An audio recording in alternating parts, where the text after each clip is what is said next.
When we speak about Syria in the context of Qiyāmah, we have to be very careful about how we speak. One of the most common mistakes people make, often with good intentions, is turning ongoing human suffering into a definitive timetable for the end of the world. Every generation has done this. Every era of bloodshed, famine, and collapse has produced people who confidently declared, "This must be it." And yet history continued, not because the suffering was insignificant, but because the purpose of these events was misunderstood. Syria is not important because it confirms a prediction. Syria is important because it exposes a reality. It acts as a mirror, not a calendar. A mirror forces you to look at yourself, even when you would rather look away.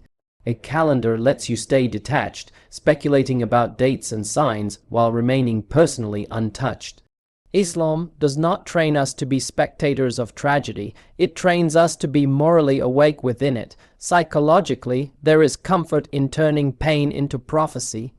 If we can label suffering as a sign of the end, we don't have to sit with its weight. We don't have to ask uncomfortable questions about injustice, complicity, silence, or selective outrage.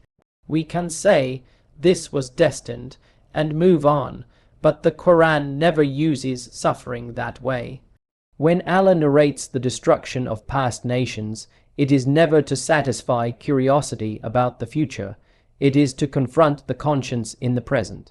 Look at how the Quran speaks about previous civilizations.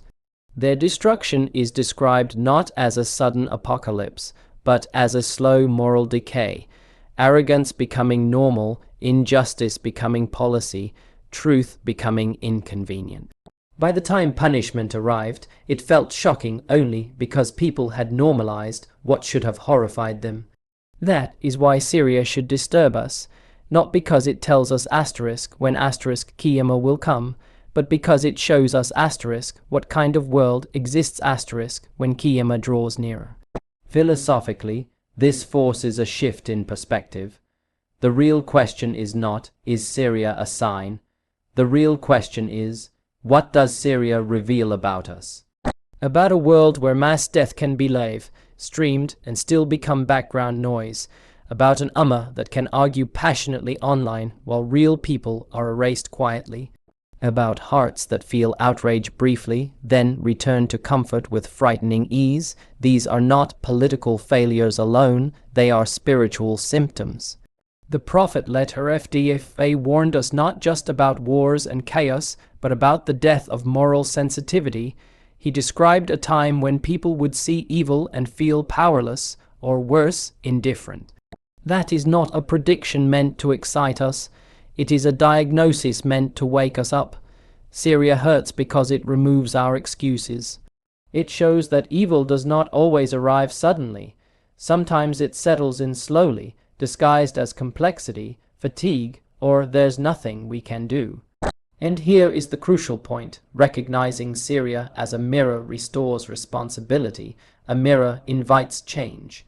If all we see is a sign, we wait. If we see a reflection, we act. We examine our priorities, our BFA, our attention, our empathy. We ask whether our Islam has become theoretical, strong in language, weak in response, whether we have reduced the concept of Qiyāmah to speculation instead of preparation. Syria reminds us that the end of the world does not begin with the sky splitting, it begins with hearts hardening. And if that is the case, then the most urgent response is not predicting the end, but preventing our own moral end before it arrives. Once tragedy is framed as a mirror rather than a timetable, another uncomfortable reality emerges: our obsession with asterisk signs. Asterisk often grows in direct proportion to our neglect of responsibility. Human beings are naturally drawn to the dramatic. We want symbols, narrations, and timelines. They give us the illusion of control, of special knowledge. But there is a subtle danger here. When religion becomes a search for signs, it slowly stops being a call to accountability. Every era of turmoil has produced two groups. One group asks, "What is required of me right now?" The other asks, "What does this mean in the grand cosmic plan?" The second question is not illegitimate, but when it replaces the first, faith becomes a spectator sport. We begin discussing the end of time while behaving as if we are exempt from the moral weight of the present moment. Syria exposes this imbalance with painful clarity. Psychologically, focusing on signs can be a form of emotional distancing. When suffering is reduced to a prophetic marker, it no longer demands a response. It merely confirms a theory. We feel informed without feeling implicated. The Quran repeatedly challenges this mindset. Knowledge in Islam is never meant to terminate in curiosity. It is meant to culminate in action. A sign that does not change behavior has failed its purpose, no matter how authentic the narration behind it may be. The Prophet let FDFA warned of trials not so that people would argue over their order, but so they would recognize their own vulnerability within them. Yet what do we see today? Endless debates over whether this conflict aligns with that narration, whether this land corresponds to that prophecy, whether this timeline matches our expectations. Meanwhile, the harder conversations about injustice, silence, selective empathy, and moral fatigue are quietly avoided. It is easier to decode destiny than to confront duty. There is also a philosophical discomfort here. If we convince ourselves that events are merely unfolding signs, we risk absolving ourselves of moral agency. This was meant to happen, we say, without asking how much of it was enabled by human greed, cowardice, or indifference. Islam never allows qadr to become an excuse for passivity. Divine decree exists alongside human accountability, not in place of it. The Quran does not describe the downfall of nations as unavoidable fate. It describes it as the outcome of choices repeated until corruption became irreversible. Syria becomes a case study in this tension. We analyze it endlessly, yet respond minimally. We share clips, feel momentary outrage, make abstract DU letter to BFA Macron, then return to comfort. Over time, even DU letter to BFA Macron risks becoming symbolic words spoken without urgency, without sacrifice, without a willingness to be inconvenienced. This is not because people are evil, but because constant exposure to suffering without action produces numbness. And numbness is one of the most dangerous spiritual states a believer can fall into. The Prophet letter FDFA described a time when holding onto faith would feel like holding onto burning coals. That description is not about theology becoming difficult. It is about ethics becoming costly. Caring will require effort. Speaking truth will invite backlash. Remaining sensitive will feel exhausting. In such times, chasing signs becomes attractive because it demands nothing of us. Accountability, on the other hand, demands transformation. So the question Syria forces upon us is not whether the end is near, but whether we are awake. Are we allowing religious knowledge to soften our hearts or harden them? Are we using sacred texts to escape responsibility or to shoulder it? Because on the day of judgment, we will not be asked how accurately we interpreted the signs, we will be asked what we did when injustice stood before us. And perhaps that is the most frightening sign of all, when knowing more leads us to do less. After confronting our obsession with signs and our neglect of responsibility, a deeper question begins to surface, one that quietly troubles many hearts but is rarely spoken aloud. When suffering stretches on for years, when images of pain become routine, when DU letter to BFA Macron seems unanswered, people begin to wonder, has Allah turned away? Syria, for many, has become the place where this unspoken fear settles, and if we are not careful, that fear can slowly erode faith itself. Islam does not deny this emotional struggle, it names it. Even the prophets asked questions not out of doubt, but out of human vulnerability. The Quran records moments when believers, under immense pressure, cried out, When will the help of Allah come? Asterisk, that question was not condemned. It was answered, and the answer was not a date, not a timeline, but a reminder. Asterisk, indeed, the help of Allah is near. Asterisk, near does not always mean immediate. It means purposeful. One of the most damaging assumptions we make is equating prolonged hardship with divine abandonment. We unconsciously believe that ease is a sign of Allah's pleasure and hardship a sign of His displeasure.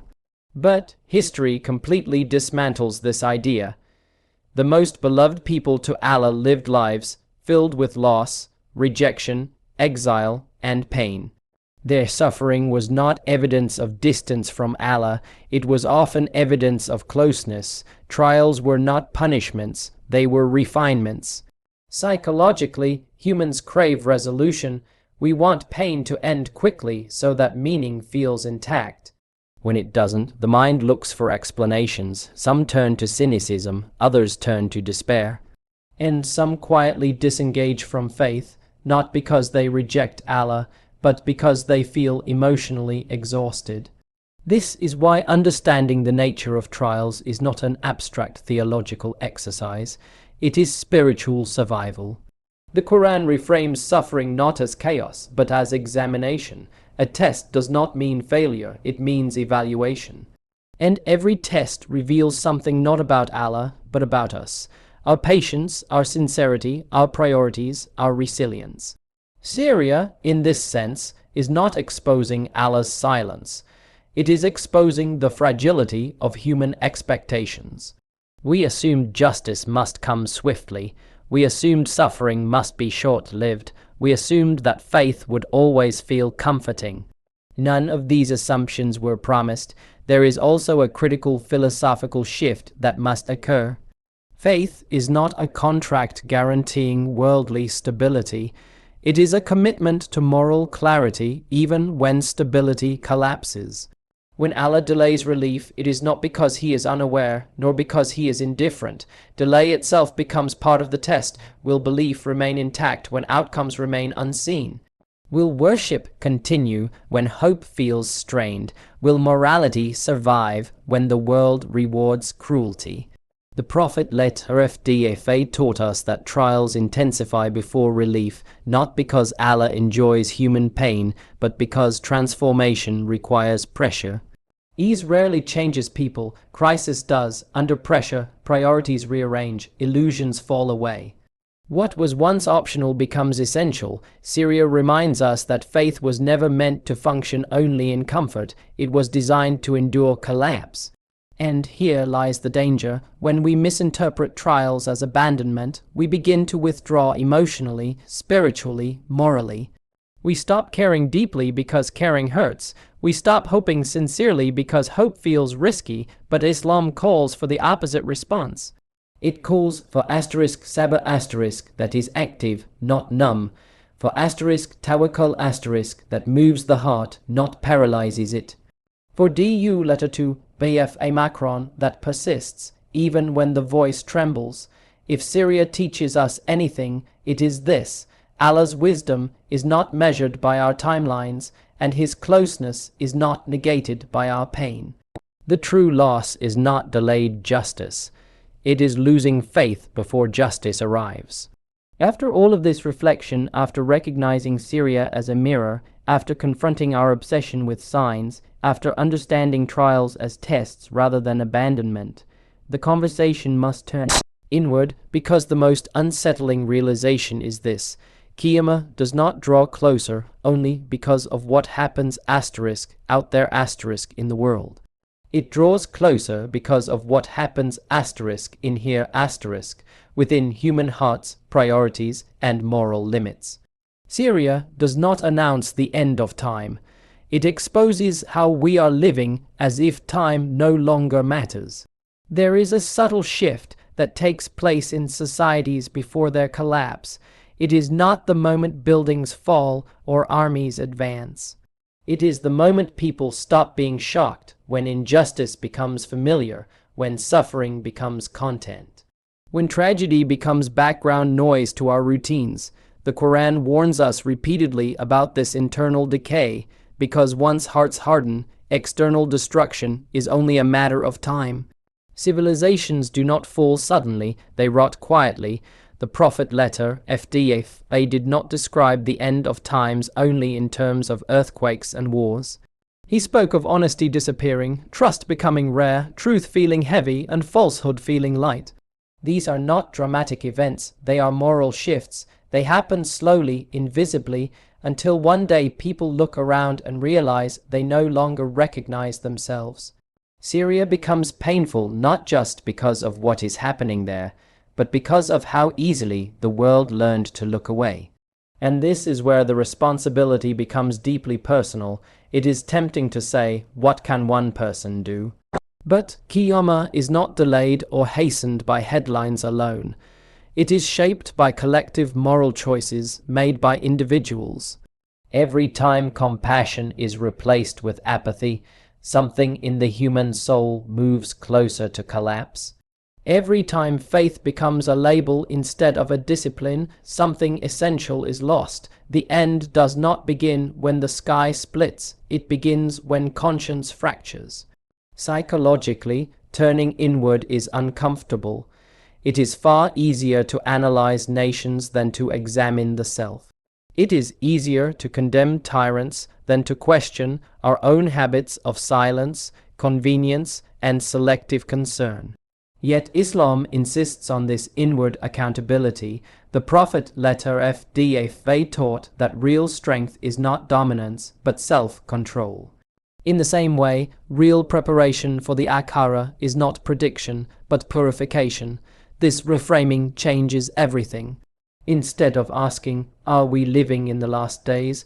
We begin asking, if today were my last day, how would I answer? Instead of anxiously tracking signs, we focus on sincerity. Instead of despairing over global darkness, we become small points of light, consistent, ethical, and awake.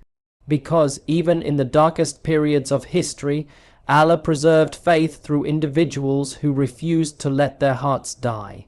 Syria then becomes a final wake-up call, not to panic, but to return to DU letter to BFA Macron that is alive.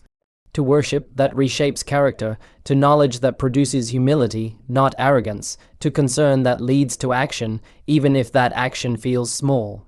The Ummah does not need more speculation, it needs more sincerity. It does not need louder voices, it needs cleaner hearts. And perhaps this is the mercy hidden within the pain, that before the final hour arrives, Allah shakes us, not to destroy us, but to awaken us. He reminds us that comfort was never guaranteed, but accountability always was, that time is not endless. That faith is not inherited, it is practiced. So if Qiyāmah is approaching, let it approach upon hearts that are awake, hands that are clean, and lives that are aligned with truth. Because the real preparation for the end of the world is not knowing when it comes, but ensuring that when it does, we are not spiritually already gone.